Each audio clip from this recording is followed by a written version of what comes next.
to heavy metal models. You know, I do love me a good muscle car model, and I sure get a kick out of sports cars in scale. But there's room in just about every collection for really well done luxury cars. Now, a couple of years ago, Kyosho, who's one of the better makers in the hobby, went right to the head of the class and started doing Rolls-Royces. One of those cars was the Rolls-Royce Ghost, which is just a giant automobile that they have done to an almost unbelievable level of detail and features. Check this thing out. Kyosho's Rolls-Royce Ghost is a model that seems to have been carved from a single block of metal. At least it feels that way. In spite of being a full access car with all kinds of working goodies and opening panels, there isn't a rattle or a squeak to be heard anywhere. The only sound I've ever heard coming from the car is the sound of the 4 opening doors, the hood, or the trunk closing with a solid snick. That's typical for this maker, and the high-ticket feel gets even better when the light plays over the model's deep, clear-coated metallic paint, which contrasts with the well-done satin tone of the hood and sets off the compound headlights, slick taillights, and the high-end chrome trim around the windows. All of the pieces are fitted perfectly into the body, and the grille, topped of course by the Spirit of Ecstasy, is a deceptively complex piece with exquisite metal fins fronting a photo-etched radiator complete to the braces. From the tiny row of LEDs below the headlights to the screen set into the lower air dam, Kyosho's done the big roller's distinctive face proud.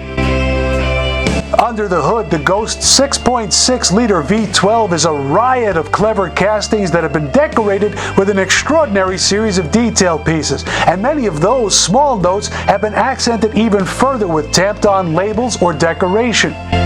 There's a set of friction struts to keep the bonnet up, and its bottom hasn't escaped the detail crew. It's insulated and wears a tiny specification sticker. As cool as these details are, nothing holds a candle to the carpeted, ultra-posh interior. It's simply breathtaking, with hyper-realistic wood trim on the door tops and across the dashboard.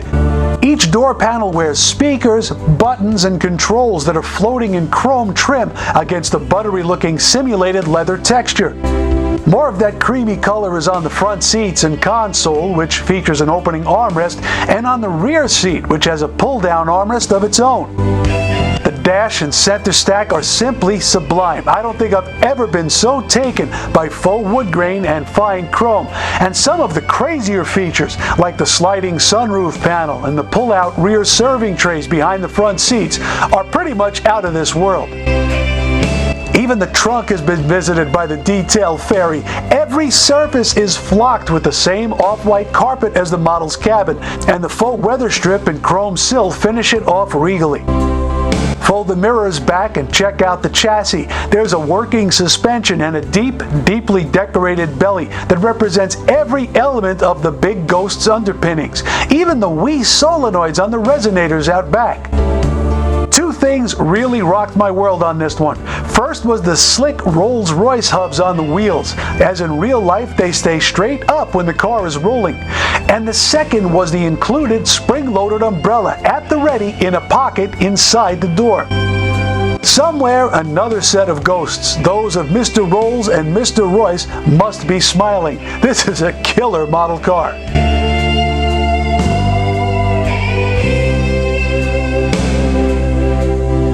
It's a really beautiful model. I guess my favorite part of it is the interior of the car. I mean, they've done a great job with the outside. The paint finishes are accurate. The wheels, that little Rolls-Royce hub that stays straight up, that's all really cool. But when you open up those doors and you look inside there, that's about as realistic as it gets without actually using leather and wood and that type of thing. That's Kyosho's strong suits. They're one of the manufacturers in this hobby that can take a cast plastic piece and make it look like just about anything. It's a really gorgeous model car. I give it 4 Henrys, and here's the funny thing, they tend to sell out, so you're going to have to look for many of these on the secondary market, even when they're out as new releases. And there are special editions that you want to dig around for that are sold in some of the high-end car dealerships. Well, I'm really glad that you guys are liking what you see. I've seen some great comments both on our YouTube channel and of course on the Facebook page, and I want to ask you to keep it up. Keep telling us what you want to see. We're going to keep doing our best to get it out there. In the meantime, thanks a lot for coming down. We'll see you next time. Take care.